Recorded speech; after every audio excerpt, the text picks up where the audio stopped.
અમદાવાદમાં પ્રબંધોમાં પાટણ પુસ્તકનું વિમોચન થયું. અમદાવાદ સ્થિત ગુજરાતી સાહિત્ય પરિષદમાં પ્રબંધોમાં પાટણ પુસ્તકનું વિમોચન કરવામાં આવ્યું. પાટણના જાણીતા ઇતિહાસકાર પ્રા મુકુંદભાઈ બ્રહ્મક્ષત્રિય લિખિત પુસ્તકના વિમોચન સમારોહના અધ્યક્ષ પદ્મશ્રી કુમારપાળ દેસાઈએ જણાવ્યું હતું કે પાટણના ઇતિહાસને ઉજાગર કરવા તથા તેની ભવ્યતાને લોકો સુધી પહોંચાડવા પ્રા બ્રહ્મક્ષત્રિયએ લગભગ 15 પુસ્તકો લખ્યા છે. લગભગ 350 વર્ષ સુધી ગુજરાતની રાજધાની રહેલ પાટણના ભવ્ય વિરાસતના ઇતિહાસને લેખિત સ્વરૂપે પ્રસિદ્ધ કરી પાટણની મોટી સેવા કરેલ છે. આ સમારોહના વિમોચન કરતા સુભાષ બ્રહ્મભટ્ટે પોતાનો પ્રતિભાવ આપતા કહ્યું હતું કે પાયાની રાણકી વાવ તથા સહસ્ત્રલિંગ સરોવરમાં રહેલા સ્થાપત્યોની ભવ્યતાને કારણે યુનેસ્કો દ્વારા વર્લ્ડ હેરિટેજ તરીકે પસંદગી પામી છે. સોલંકી વંશ દરમિયાનની અર્થવ્યવસ્થા, શિક્ષણ તથા સામાજિક પરિસ્થિતિની ભવ્ય પરંપરાની પણ ચર્ચા કરી હતી.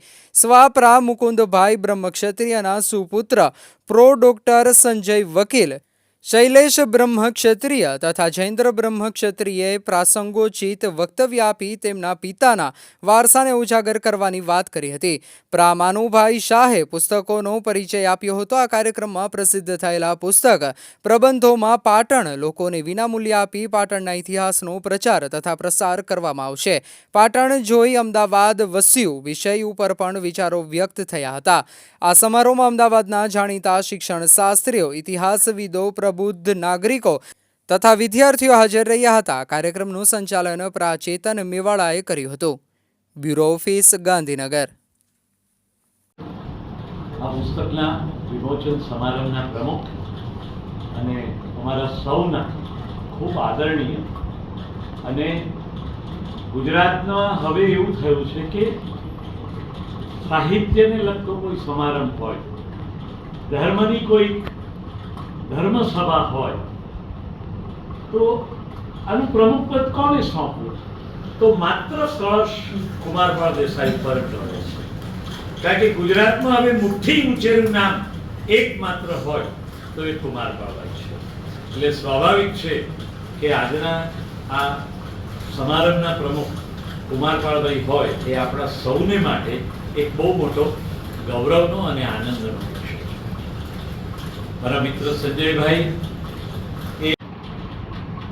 પ્રિય સંજયભાઈ, પ્રિય સુભાષભાઈ, અન્ય આચાર્યશ્રીઓ,